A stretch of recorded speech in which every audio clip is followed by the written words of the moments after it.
Hey guys, it's Mrs. Gloom, and I'm going to be reading a chapter book called St. Patrick's Day from the Black Lagoon, written by Mike Thaler, illustrated by Jared Lee.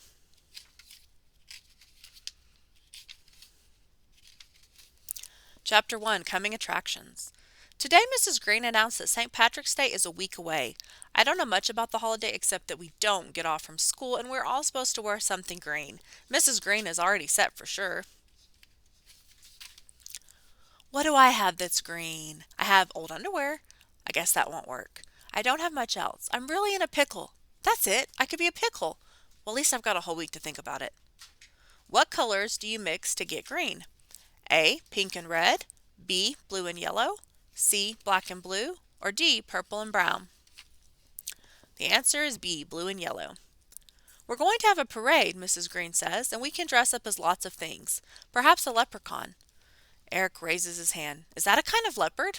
No, answers Mrs. Green. More like an elf, she continues. Eric raises his hand again. But I can't sing, he says. Elves don't sing, states Mrs. Green. Elves Presley does, declares Eric with a big smile. After we're all done laughing and Eric has left the principal's office, Mrs. Green continues. You could also be a four-leaf clover, a rainbow, a pot of gold, or a shamrock. I think of asking if I can be a shamrock and roll, but decide that silence is the best principal. Chapter 3, Pinch and Itch. On the school bus home, everyone's talking about what green thing they're going to wear. Doris has a dance dress, Freddie has a chef's hat, Derek has a football jersey, and Penny has a velvet ribbon. They all are set, and I am green with envy. Eric says if you're not wearing something green, everyone can pinch you. Then he smiles and makes pinching motions with both hands in the air. I wonder what I can wear so that I'll be pinch-proof. Other objects you can find at the end of a rainbow. Lots of baseballs, your homework, a pot of coffee, an old itchy Christmas sweater, comic books, and Mom's cell phone. Chapter 4, Patty's Day. When I get home, I tell Mom my dilemma. We put on our thinking caps. Unfortunately, they're not green. Mom knows all about St. Patrick's Day. It started a long time ago in Ireland. St. Patrick drove all the snakes out of Ireland. He must have had a big car. Also, he brought the first book to Ireland, so he was sort of an early librarian. I bet Mrs. Beamster knew him. The most important thing is that kids in Ireland do get the day off from school. Life is not fair. And I still have a mean green problem. Chapter 5, A Green Dream. Before I go to bed, I look through my drawers and my closet. Mom says it's a good opportunity to straighten up. Bummer. I like this holiday less and less, so I'm just going to bed. Bad move because I have a green mare. It's St. Patrick's Day and everything in the world is green. The sky, the sun, the houses, the cars, and all the people. I'm the only thing that's not. Everyone is chasing me, making pinching motions in the air. Even the snakes are chasing me. I wake up and pinch myself to see if I'm still dreaming. Chapter 6, Capping the Problem. The next day on the school bus, I look out the window and see a big billboard that says, Go Green. Things Hubie can do to go green. Don't breathe as much. Recycle homework. Bathe the dogs less. Walk to school. And turn off lights. This is too much. In our class, I asked Miss Swamp for green construction paper. She brings some over and shows me how to make a leprechaun cap. It looks a little weird, but it will do in a pinch. Now I'm ready to face St. Patrick's Day. Chapter 7, A Little Shoe Biz. Mrs. Beamster didn't know St. Patrick, but she knows all about leprechauns. They are little old men about 2 feet tall who dress all in green, wear leather aprons, and make little caps like mine, and make tiny shoes. They earn pots of gold. I guess there are lots of people with small feet. Instead of putting it in a bank, they hide their gold at the end of a rainbow. I guess they can't reach the teller window. They don't get much interest, but it's a colorful investment.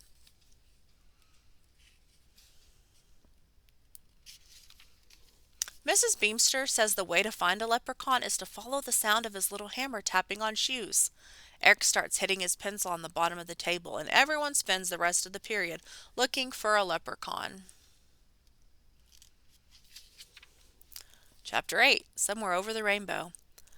At the end of the day, there's a spring shower. When we get out of school, there's a rainbow. I decide to find the end of it and see if there really is a pot of gold there.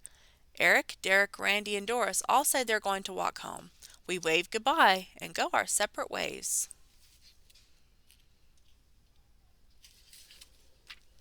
I duck between houses, climb over fences, and go down alleys. Every so often I see one of my friends doing the same thing. At the end of the day, we all run into each other. We all have muddy shoes and are dead tired.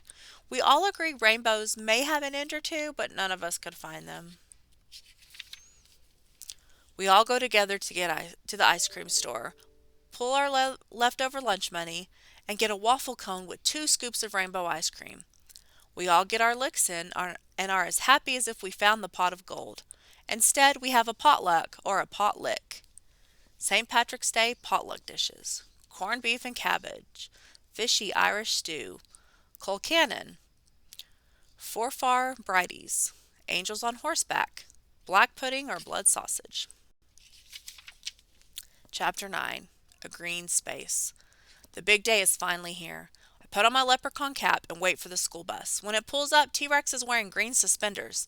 On the way to school, I'm glad he doesn't pretend all the stoplights are green. When we get to school, Mr. Bender, the principal, is wearing a green tie, and Mrs. Green's room is decorated with rainbow streamers and yellow and green balloons. There are little green footprints all over the school, and we follow them looking for 4-leaf clovers and little rocks painted gold. Mrs. Green says we can use the rocks to buy treats in the cafeteria and that 4-leaf clovers will bring good luck. Other things that bring good luck: horseshoes, rabbit's foot, acorn, 3 keys, lucky charm bracelet, shiny penny. Chapter 10. Launch time. The cafeteria is something else. Miss Belch has hung green shamrocks all around and put out green tablecloths, green plates, and green napkins. And the food! We have green hamburgers, green pizza, green mashed potatoes, green pudding, green cookies, and green milk. I pass on the green milk, but Freddie eats everything, plus seconds. Then he turns green and runs to the bathroom. Green things not to eat: frogs, poison ivy, broccoli, caterpillar, moldy pizza, boogers. Chapter 11. Leva Parade. After lunch, we all get into our costumes. Eric is a leopard, Doris is a fairy godmother, Penny is a harp, and me, Derek, and Freddie are a rainbow. Freddie is the green part. We march up and down the hall singing When Irish Eyes Are Smiling, and all go into all the classrooms handing out candy kisses. It was a great day. I even found a 4-leaf clover. Someday I'm sure I'll find the end of a rainbow.